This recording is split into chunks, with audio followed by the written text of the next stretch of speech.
السلام علیکم ورحمۃ اللہ وبرکاتہ۔ الحمد للہ رب العالمین، اشہد ان لا الہ الا اللہ وحدہ لا شریک لہ، وأشهد أن سيدنا ومولانا محمدا عبده ورسوله، صلى الله تبارك وتعالى عليه وعلى آله وأصحابه وذرياته أجمعين. أما بعد، فأعوذ بالله من الشيطان الرجيم. بسم الله الرحمن الرحيم. واللائي يئسن من المحيض من نسائكم إن ارتبتم فعدتهن 3 أشهر، واللائي لم يحضن، وأولاة الأحمال أجلهن أن يضعن حملهن، ومن يتق الله يجعل له من أمره يسرا. ذلك أمر الله أنزله إليكم، ومن يتق الله يكفر عنه سيئاته ويعظم له أجرا. صدق الله مولانا العلي العظيم.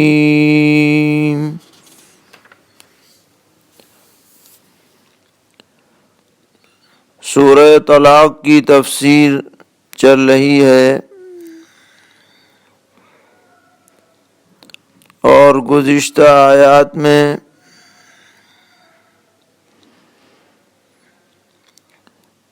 یہ بات بتائی گئی تھی کہ طلاق دینے کا صحیح وقت کون سا ہے، اور پھر یہ کہ عدت کے اندر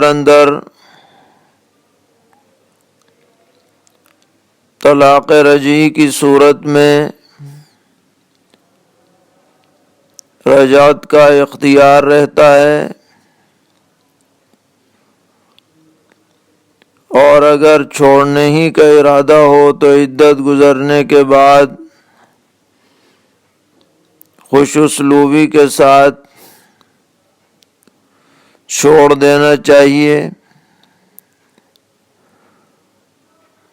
اور اسی ضمن میں یہ بھی بتلایا گیا تھا کہ عورت کے حقوق کو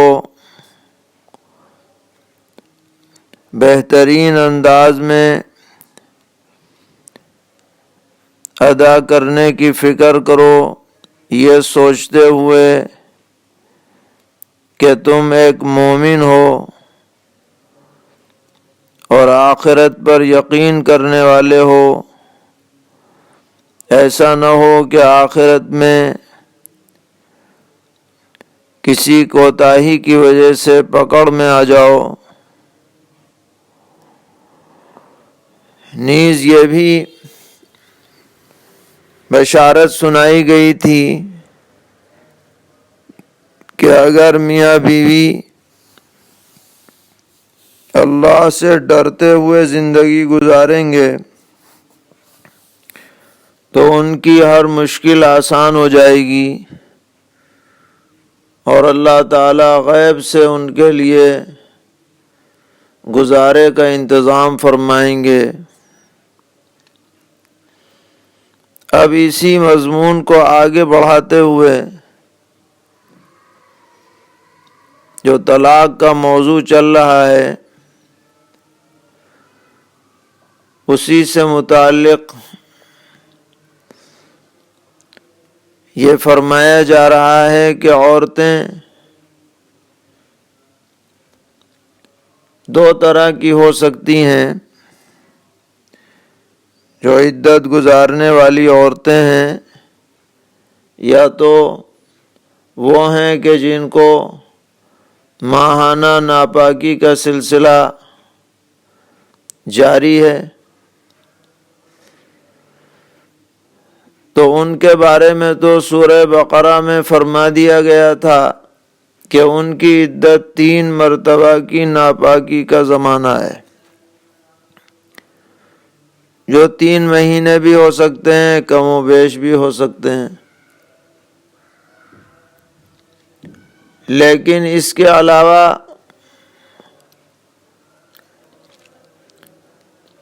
بعض وہ عورتیں ہوتی ہیں جو بڑی عمر کی ہو جاتی ہیں تو یہ سلسلہ ان کا بند ہو جاتا ہے، جن کو شریعت کی اصطلاح میں عائشہ کہا جاتا ہے، اور بعض وہ ہوتی ہیں جو ابھی بچپن کے زمانے میں ہیں، ان کا یہ سلسلہ ابھی شروع ہی نہیں ہوا۔ تو کسی کے ذہن میں یہ بات آ سکتی تھی کہ اگر طلاق اس طرح کی عورتوں کو دی گئی ہے تو ان کی عدت کی صورت کیا ہوگی، اس کی تحدید کیا ہوگی؟ تو اس کے بارے میں فرمایا گیا کہ اب ان کی عدت مہینوں کے اعتبار سے گزرے گی، یعنی 3 مہینے گویا فکس کر دی گئی ہے ان کی عدت، کہ ایسی عورت جو صغیرہ ہو، چھوٹی بچی ہو، ابھی ناپاکی کا سلسلہ شروع نہ ہوا ہو، اسے طلاق ہو جائے، یا بڑی عمر کو پہنچ گئی ہے جس کو عائشہ کہا جاتا ہے، اسے طلاق کی نوبت آ جائے تو وہ عدت گزارے گی 3 مہینے کی۔ اب کسی کے ذہن میں یہ آ سکتا تھا کہ یہ تو وہ عورتیں ہیں کہ جو خواہ ناپاکی کے سلسلے والی ہوں یا سلسلہ بند والی ہوں، غیر حاملہ ہیں، یعنی ان کے پیٹ میں بچہ نہیں ہے، ان کو طلاق دی گئی تو اس کی تو تفصیل آ گئی سامنے کہ یا تو وہ 3 ناپاکی کے زمانے گزاریں گی تو عدت گزرے گی، یا 3 مہینے گزاریں گی تو گزرے گی۔ لیکن اگر کسی ایسی عورت کو طلاق دی جائے جو حاملہ ہے، جس کے پیٹ میں بچہ پل رہا ہے، چاہے وہ مختصر مدت کی حمل والی ہو یا زیادہ مہینے گزر چکے ہوں اس کے حمل کو، اگر اسے طلاق دی جائے تو اس کی عدت کب تک گزرے گی؟ تو اس کے بارے میں بھی صراحت فرما دی گئی کہ جب تک اس کے پیٹ میں بچہ موجود ہے، جب تک اس کی عدت جاری رہے گی، چاہے وہ 15 دن میں وضع حمل ہو جائے تو 15 دن میں ختم ہو جائے گی، 5 دن میں ہو جائے 5 میں ختم ہو جائے گی، 8 مہینے لگ جائیں تو 8 تک چلے گی۔ الغرض اس کی عدت کی جو مدت ہے وہ وضع حمل ہے۔ اسی سے یہ بھی پتہ چل گیا کہ طلاق حاملہ پر بھی واقع ہو جاتی ہے۔ بہت سے لوگ یہ سمجھتے ہیں کہ پیٹ میں اگر بچہ ہو تو طلاق ہی نہیں ہوتی، تو یہ غلط ہے۔ طلاق حاملہ پر بھی واقع ہو سکتی ہے اور جو غیر حاملہ ہو اس پر بھی ہو سکتی ہے۔ اب سوال یہ پیدا ہو گیا کہ ان عورتوں کو جب طلاق دی جائے گی تو یہ کہاں رہیں گی، عدت کہاں گزاریں گی، عدت گزروانے کی ذمہ داری کس کی ہے؟ تو اس کا بھی جواب دیا گیا کہ ان تمام صورتوں میں ان کے لیے رہائش کا انتظام کرنا، جس کو اصطلاح شریعت میں سکنا کہا جاتا ہے، یہ شوہر کی ذمہ داری ہے۔ اور اپنی وسعت کے اعتبار سے وہ ان کے لیے رہائش کا انتظام کرے، چاہے وہ طلاق رجعی ہو، چاہے وہ طلاق بائن ہو، حتیٰ کہ 3 طلاق کیوں نہ ہو، اور چاہے وہ عورت حمل سے ہو یا حمل سے نہ ہو، بہرحال شوہر پر لازم ہے کہ وہ اپنی وسعت کے اعتبار سے مطلقہ کے لیے عدت کے زمانے تک رہن سہن کا انتظام کرے، اور فرمایا کہ بالکل ان کے ساتھ سختی سے نہ پیش آئے، انہیں تنگ نہ کرے، انہیں پریشان نہ کرے، انہیں اذیت نہ دے کہ وہ خواہ اس کے گھر سے نکلنے پر مجبور ہو جائیں۔ ہرگز ایسی شکل نہیں ہونی چاہیے۔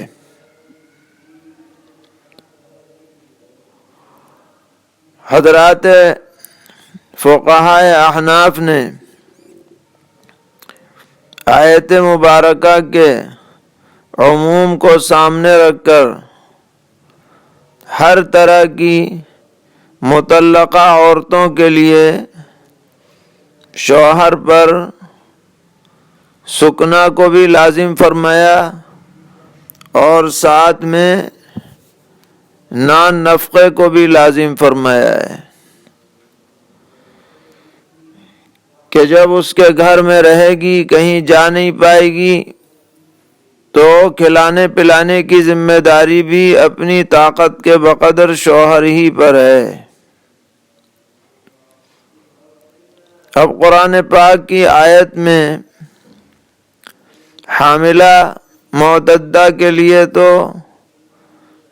صراحت ہے کہ ان پر تمہیں خرچ کرنا ہے، لیکن دیگر معتدہ کے لیے الگ سے صراحت نہیں کی گئی۔ لیکن حضرات فقہا نے سکنا کی ہدایت سے ہی یہی سمجھا کہ جب سکنا لازم ہے تو کھانا پینا بھی اسی کے ذمے کیا جائے گا، اس کے علاوہ چارہ کار نہیں ہے۔ لیکن بعض دیگر ائمہ کے نزدیک اگر مطلقہ بائنہ ہو یا مطلقہ ثلاثہ ہو تو اس کے کھانے پینے کی ذمہ داری شوہر پر نہیں ڈالی گئی ہے، بلکہ رہائش کی ذمہ داری بھی نہیں ڈالی گئی، جیسا کہ بعض دیگر ائمہ کا قول ہے۔ اور اس بارے میں وہ حضرات ایک روایت سے استدلال کرتے ہیں جو حضرت فاطمہ بنت قیس رضی اللہ تعالی عنہا کے متعلق ہے کہ نبی اکرم علیہ الصلاۃ والسلام نے ان کو شوہر کے گھر سے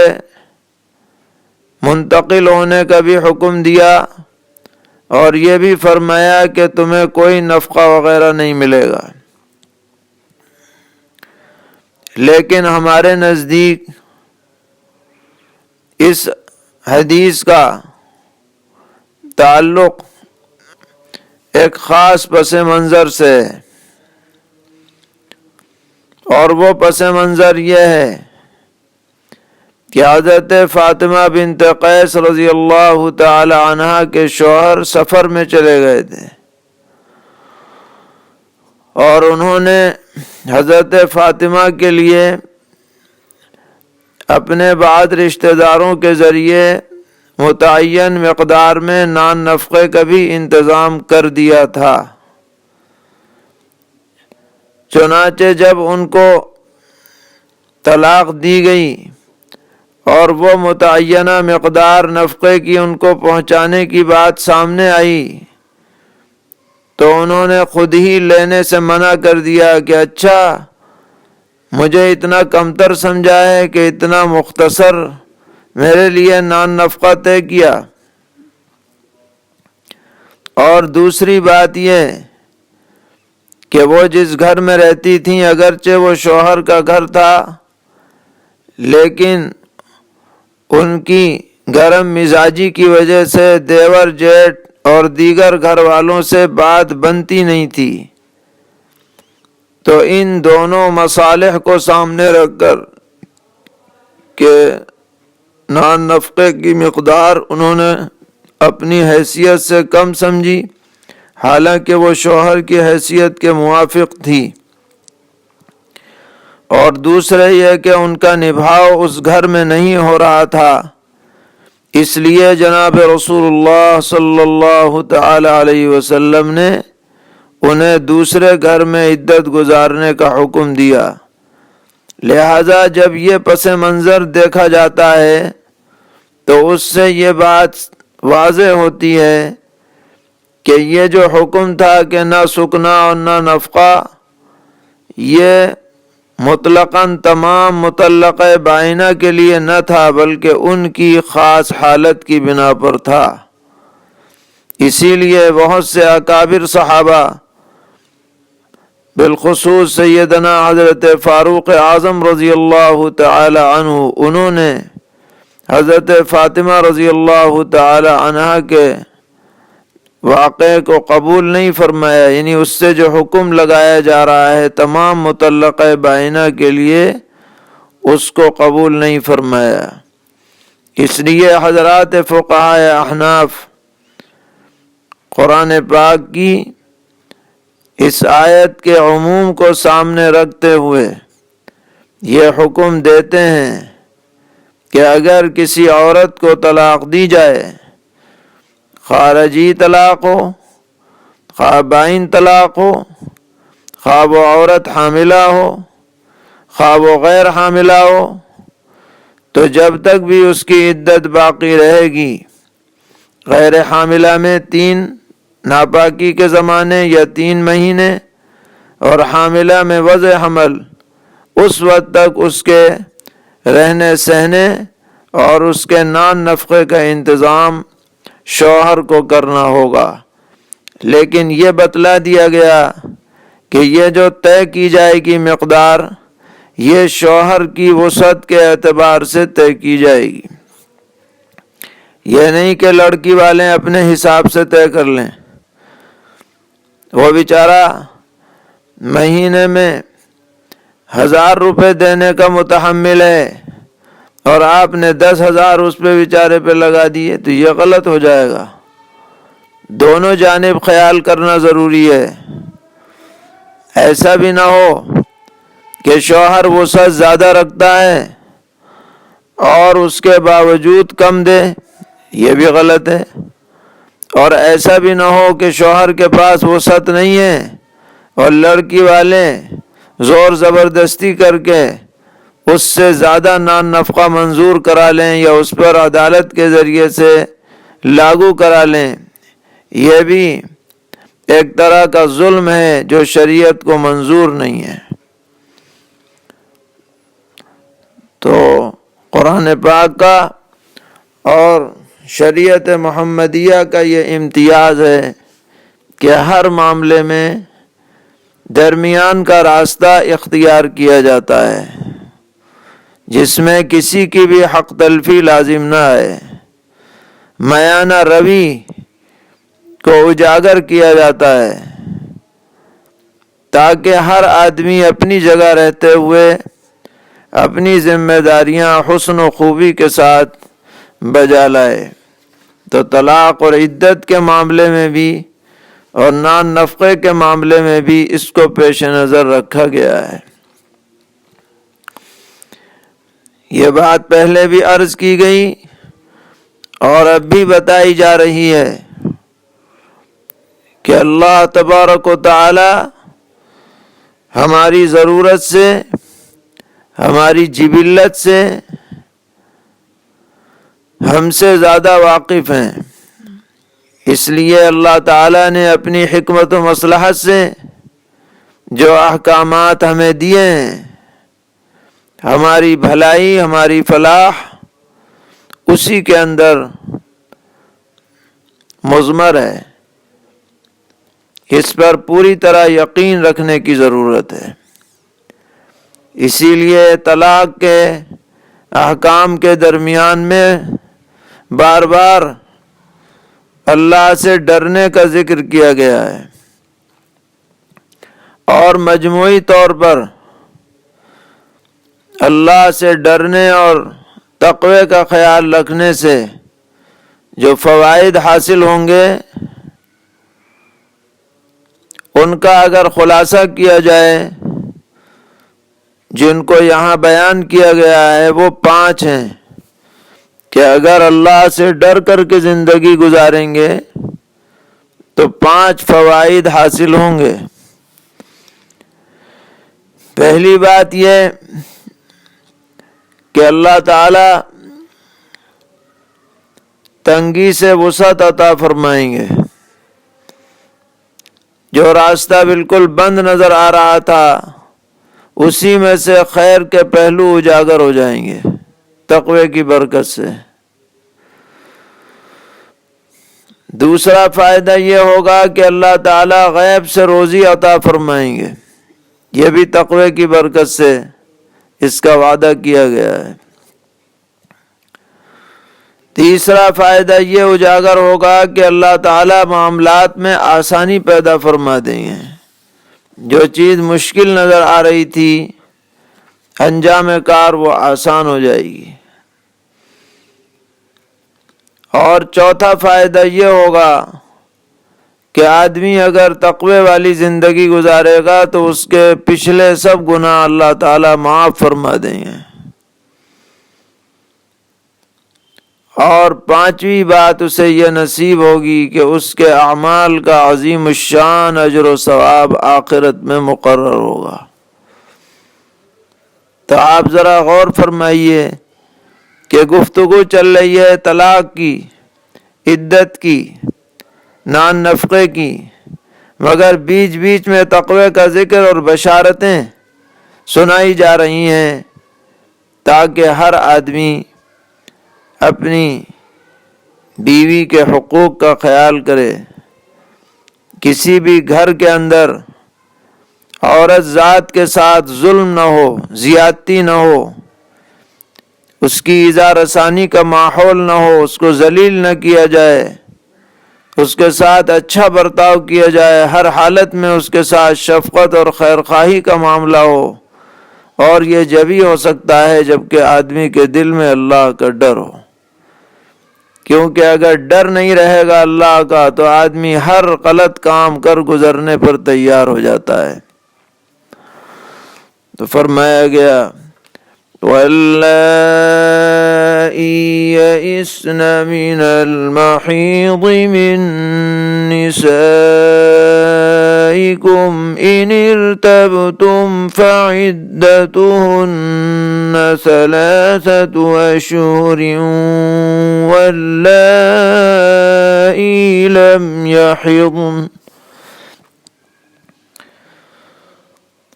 اور جو عورتیں نا امید ہو گئی ہیں ناپاکی کے زمانے سے تمہاری عورتوں میں سے اگر تم کو شبہ ہو تو ان کی عدت کی مدت 3 مہینے ہے۔ اسی طرح وہ عورتیں جن کو ابھی ناپاکی کا زمانہ آیا ہی نہیں۔ وَأُولَاتُ الْأَحْمَالِ أَجَلُهُنَّ أَن يَضَعْنَ حَمْلَهُنَّ، اور حمل والی عورتوں کی عدت یہ ہے کہ وہ اپنا حمل جن دیں، یعنی بچے کی پیدائش ہو جائے جب تک عدت ان کی رہے گی، چاہے وہ قریبی مدت میں ہو یا بعد میں ہو۔ وَمَن يَتَّقِ اللَّهَ يَجْعَل لَّهُ مِنْ أَمْرِهِ يُسْرًا، اور جو کوئی ڈرتا ہے اللہ تعالی سے تو اللہ تعالیٰ اس کے کام میں آسانی پیدا فرما دیتے ہیں۔ ذَلِكَ أَمْرُ اللَّهِ أَنزَلَهُ إِلَيْكُمْ، یہ اللہ کا حکم ہے جو اس نے تمہارے اوپر نازل فرمایا ہے، تمہاری اپنی طرف سے کوئی بات نہیں چلنے والی ہے۔ وَمَن يَتَّقِ اللَّهَ يُكَفِّرْ عَنْهُ سَيِّئَاتِهِ وَيُعْظِمْ لَهُ أَجْرًا، اور جو کوئی ڈرتا رہے اللہ تعالیٰ سے تو اللہ تعالیٰ اس سے اس کی برائیوں کو معاف فرما دیں گے اور اس کے لیے بڑا اجر و ثواب عطا فرمائیں گے۔ اسکنوہن من حیث سکنتم من وجدکم، تم ان کو گھر میں رہنے دو جیسے کہ تم رہتے ہو اپنی قدرت کے موافق۔ وَلَا تُضَارُّوهُنَّ لِتُضَيِّقُوا عَلَيْهِنَّ، اور ان کو ایذا مت دو تاکہ ان کو تنگ کرو،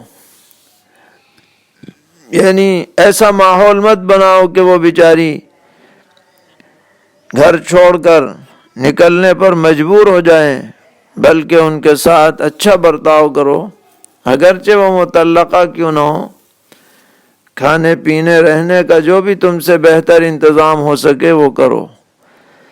اگر طلاق رجعی ہے تو پردے کی بھی ضرورت نہیں، لیکن اگر طلاق بائنہ ہے تو ایسی صورت میں پردے کے ساتھ وہاں رہا جائے گا۔ وَإِن كُنَّ أُولَاتِ حَمْلٍ فَأَنفِقُوا عَلَيْهِنَّ حَتَّى يَضَعْنَ حَمْلَهُنَّ، اور اگر وہ حمل والی ہیں تو ان پر خرچ کرو یہاں تک کہ وہ اپنا حمل نہ جن دیں، یعنی ان کے جب تک پیدائش نہ ہو جائے جب تک ان کے خرچے پانی کا انتظام کرو۔ اب سوال ہے کہ اگر وہ مطلقہ ہیں اور حاملہ ہیں تو ظاہر ہے کہ بچے کی پیدائش ہوگی،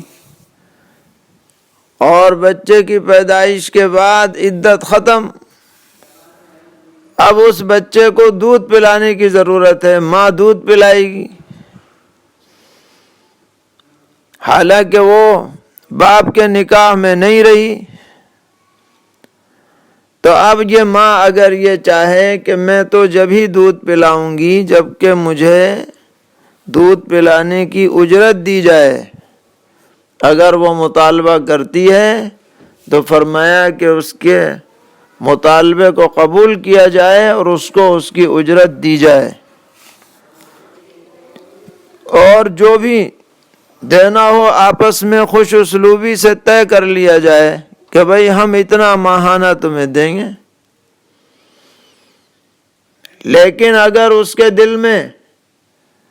یہ بات آ گئی کہ میں تو نہیں پلاتی دودھ،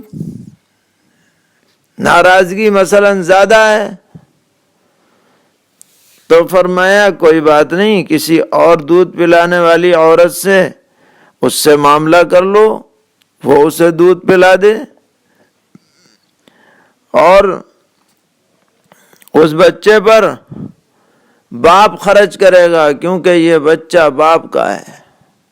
اسی کی طرف اس کا نسب منسوب ہوگا۔ اپنی قدرت کے موافق، اپنی وسعت کے موافق بچے کی ضروریات میں جو بھی ضرورت ہو وہ اسے پورا کرے۔ فرمایا کہ اللہ تعالیٰ کسی پر بھی اس کی وسعت سے زیادہ بوجھ نہیں ڈالتے۔ آج تم خرچ کرو ان بچوں پر، کل یہ بچے بڑے ہو کر کے تمہارے لیے سہارا بنیں گے، اور تنگی کے بعد اللہ تعالیٰ وسعت پیدا فرما دیں گے۔ اس لیے ان پر خرچ کرنے کو بوجھ مت سمجھو۔ یہ بھی بہت اہم باتیں تھیں جو صراحتاً قرآن پاک کی آیت میں بیان کر دی گئی ہیں، تاکہ قیامت تک آنے والوں کے لیے ایک بہترین رہنمائی ہو، مشعل راہ ہو۔ فرمایا فَإِنْ أَرْضَعْنَ لَكُمْ فَآتُوهُنَّ أُجُورَهُنَّ، پھر اگر وہ طلاق والی عورتیں تمہارے لیے تمہارے بچے کو دودھ پلائیں تو تم ان کی اجرت عطا کرو۔ وَأْتَمِرُوا بَيْنَكُمْ بِمَعْرُوفٍ، اور سکھاؤ آپس میں نیکی، یعنی اچھی طریقے پر گھل مل کر کے طے کر لو۔ وَإِن تَعَاسَرْتُمْ فَسَتُرْضِعُ لَهُ أُخْرَى، اور اگر آپس میں ضد کرو تو کوئی اور عورت اس کو دودھ پلائے، یعنی مرد اگر دوسرے سے پلوانا چاہے تو وہ پلوا سکتا ہے، اگرچہ حق اولاً اس کی اصل ماں کو ہے، یا یہ انکار کرے ماں تو بھی دوسرے سے دودھ پلوایا جا سکتا ہے۔ لِيُنْفِقْ ذُو سَعَةٍ مِّن سَعَتِهِ، چاہیے کہ خرچ کرے وسعت والا اپنی وسعت کے موافق۔ وَمَن قُدِرَ عَلَيْهِ رِزْقُهُ فَلْيُنْفِقْ مِمَّا آتَاهُ اللَّهُ،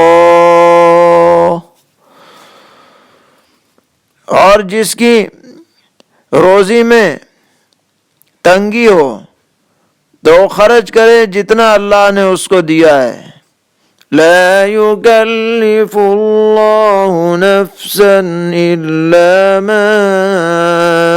آتاها، اللہ تعالیٰ کسی پر